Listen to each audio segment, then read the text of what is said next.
Hey guys, Goblin here, and welcome back to Darkest Dungeon. I guess it's weird to say welcome back since this is Darkest Dungeon Episode 1, Darkest Goblin. Um, if you watched it all this weekend, you would know that there was already a Episode 1 Darkest Goblin posted. I decided to take that one down. There comes a point in all of our lives where we realize that our format in our YouTube videos maybe is not quite what we're shooting for, and so we need to take it down and scrap it and start all over again. If the situation calls for it, which in this case, it did. So, we're gonna dive back into the tutorial level here in just a moment once this loads, which it has loaded. So, originally, there's the map. I kind of likened this game to a marriage between Dungeons and Dragons and Mike Mignola, who does the Hellboy comics and the Bureau of Paranormal Research and Defense comics, and a few other comics in like the early 90s. I only say D&D because it's an RPG. It's a role-playing game, and pretty much everything in my world, if it's RPG, just becomes D&D. D&D is sort of like a term I use for everything. But this game is most definitely way more Call of Cthulhu, and where I haven't played Call of Cthulhu personally, I've listened to enough actual plays of the game, and I know enough about the game to sort of draw parallels. Like, obvious thing is the setting. Even some of the documents in the beginning of the game has these really ancient, undiscernible, demonic documents. The game's very much about madness and even your stress level. I had a hard time grasping what that was about for a little while, but once I kind of went down the Call of Cthulhu path in my head, I started realizing, like, oh, it's basically madness.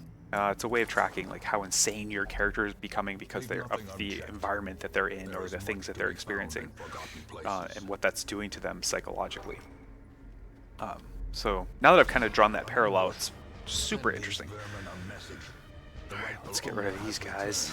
And their kind is no longer welcome. And how dramatic this game is amazing. I absolutely love it. It's sort of to the point where it takes itself so absolutely seriously that you either have to just go with it and, you know, give in and just experience this game as like an absolutely dramatic, crazy thing, or it just takes itself so seriously that it allows you to kind of back up a little bit and have fun with it. So I appreciate it. I'm the kind of gamer I'll just get sucked into this thing. It'll take itself too seriously. I will also take it too seriously, and we'll have a good old time being really dramatic and serious together.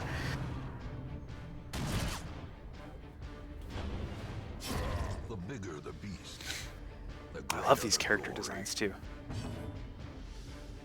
As an artist, and as someone who spent most of my freshman year of art school emulating Mike Mignola, I know that the person who is doing this work, this is a complete and utter passion project for them.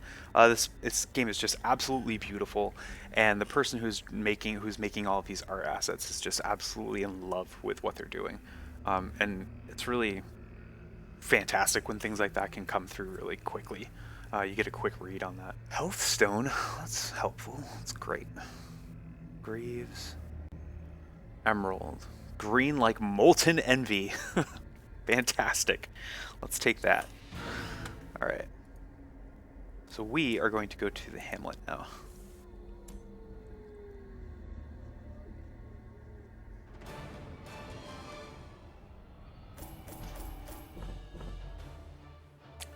Alright. Let's see what we got here. This is fun. It's like Christmas morning, opening up the package. Photomania. Minus 20 damage, stress damage, torches above 75%. Boom, against humans. That's great. Alright, headed back to the hamlet. Welcome home, such as it is. This squalid hamlet, these corrupted lands, they are yours now, and you are bound to them. Alright. Who doesn't like a good corrupted land? Alright, so I'm going to first head to the stagecoach and see if we got any people we can recruit right off the bat. Women Which, of and course, we men, do. Soldiers and outlaws, fools and corpses. So we will take All will Tormonte. find their way to us now that the It's road is awesome, clear. actually. And Moneyville. Tormonte and Moneyville. So, and I was also given the tip that in here, in their character things, we can change their names.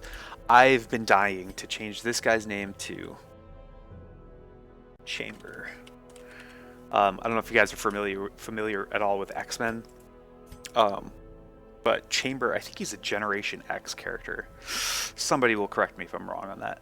But he's basically, he has like a constant explosion happening in his bottom jaw. So he wears this scarf to keep it under wraps. Super interesting character from the X-Men world. So, and he looks like this dude. So we're going to do that. Renaud I like. And Tormonte is my favorite. I think that's awesome. And we've got their preferred positions in the party, so where they like to be. And we'll show that in just a second when we embark on our first quest.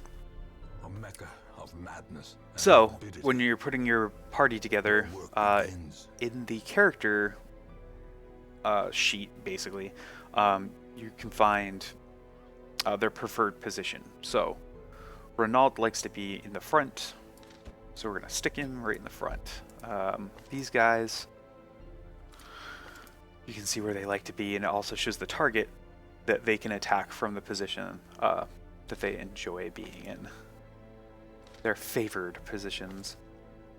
So let's just fill this roster up here. Moneyville in the back. Red Hook. The cost of All right, and preparing we'll bring some. Let's bring some food with us. later. Food's always good to have. A few torches are always good to have. Stop the bleeding. Anti-venom, get one. Probably don't need any of this stuff really right off the bat. I don't think we need any of that. So we'll just take kind of what we've got here, and we will move on and enter the ruins. The dark ruins of your family's estate. Between Chamber, the Chamber reference, and the estate, and the fact that the X-Men Apocalypse trailer just came out, I'm stuck in X-Men mode right now. X-Men Apocalypse. Let's see. What do you guys think about that movie? Or at least the trailer anyway. Are we for it? Are we against it? I know it's a little tough, like, so, you know, geek culture, especially being someone who, like myself, who is like a massive comic book fan. I always have been. Comic books, movies, TV shows, just, you know, our generation's taking over the world, and right now we are reaping the benefits of sticking with it because there's some really cool stuff coming out. But at the same time, I feel like it's sort of taking its toll on us all personally. You know, like new things come out. We're hawks on trailers and set footage and still images, and we form these opinions about things well before they come out, and we're very passionate about them. I know Apocalypse, for example, got a lot of attention because, let's face it, he looked in the image that I'm talking about, and I know you know what I'm talking about, like Ivan Ooze from the Power Rangers. It's the first thing I thought. It was the first article I read after the images came out. Hey everyone, Apocalypse from X-Men Apocalypse looks like Ivan Ooze from Power Rangers. The new movie poster, however, looks fucking awesome. And I think the trailer looks pretty badass too. I feel like if the image that they put out for the movie poster, current, came out before the trailer, I think we'd have a much different reaction to the trailer. Because right now, from what I've seen, it's a lot of negative feedback. I think people just sort of submitted to the idea that Apocalypse is going to be terrible, and we're going to all hate this movie or something, or at least not, you know, or at least it won't live up to our expectations of what an Apocalypse story should be like.